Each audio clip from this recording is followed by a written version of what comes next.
So President William Ruto has apparently been going through a lot of stressful circumstances following his massive nationwide rejection. So out of desperation, the president designed a secret plan that would see him get out of the mess that he has found himself in. William Ruto decided to secretly summon former President Uhuru Kenyatta to State House for a meeting. But interestingly, the former president declined. Highly placed sources have told NTV that the meeting happened in Ishaweri after Uhuru declined to meet Ruto at State House. William Ruto hatched another secret plan to meet Uhuru Kenyatta at the former president's Nairobi's Caledonia residence, but again, Uhuru Kenyatta apparently refused.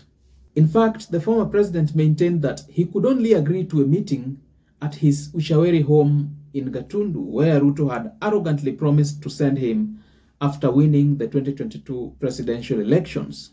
NTV imebaini kwamba kabla ya Rais William Ruto kumtembelea Rais mstaafu Uhuru Kenyatta huko Ishaweri Jumatatu iliyopita, Ruto alikuwa amemwalika Uhuru Ikuluni, ila Uhuru akakataa. Jaribio jingine la kufanya mkutano huo katika nyumba ya Uhuru iliyoko Nairobi maarufu kama Caledonia vilevile pia liligonga mwamba, huko Uhuru akisisitiza kwamba mkutano huo ufanywe Ishaweri, ambako Rais Ruto wakati wa kampeni aliahidi kumtuma bosi wake.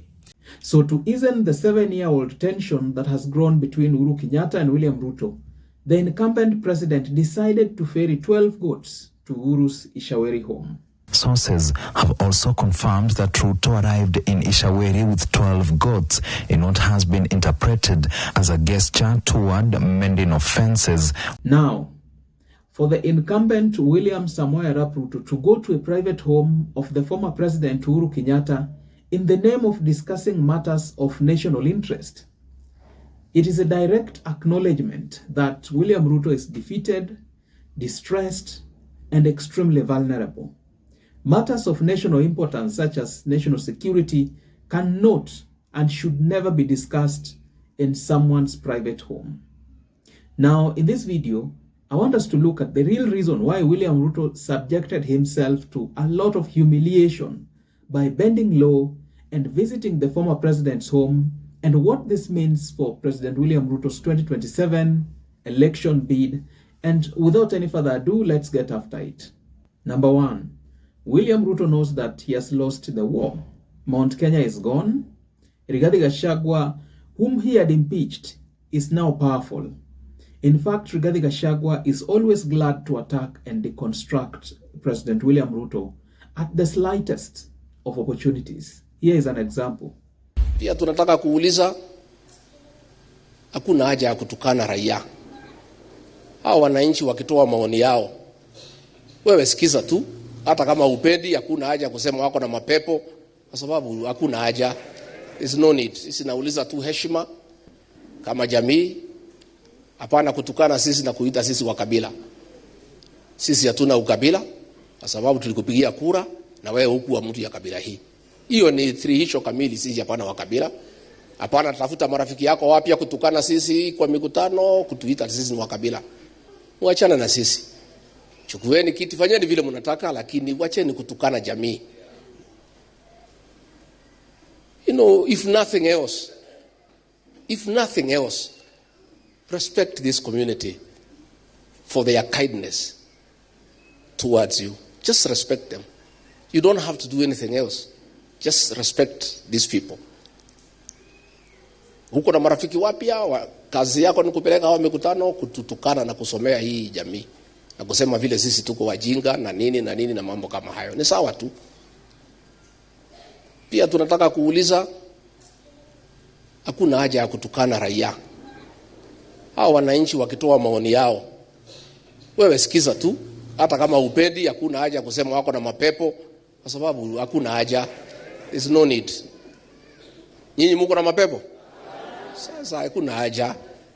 Kama ni maneno ya ng'ombe unasema hii watu ni stupid nini, hakuna haja kutukana watu.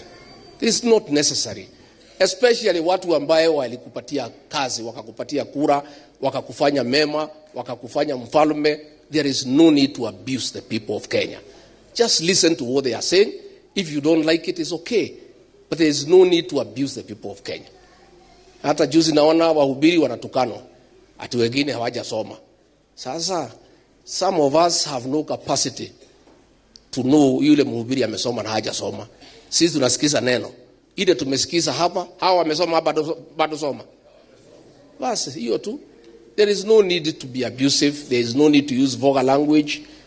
Even Rigathi Gachagwa's wife, Pastor Dorcas Rigathi, has joined the war against the son of Sugoi, our very own William Kipkasongo Arap Tenga. We are there as a church, and people come to us.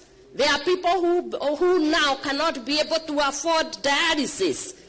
There are people who cannot be able to afford chemo, and they are going there and they are dying. You want us to say that those people are not dying? It is unfortunate that when one casket is going this way, another person with a big motorcade is coming on this side, and if God was to be asked, he will be able to bring judgment. Because if people are dying, agekoro adu no mathie thivitari wage dawa togiuga dawa siku agekoro sitire kuoneki. We must speak, and we must be bold enough to say, if there is no medicine in the hospitals, let the hospitals get medicine. A majority of citizens and online critics have rejected his false narratives, and he knows that it is just a matter of time before the people can decide again who becomes the next commander-in-chief. So the president is very distressed, and therefore he has embarked on a divide and rule strategy and ethnic politics.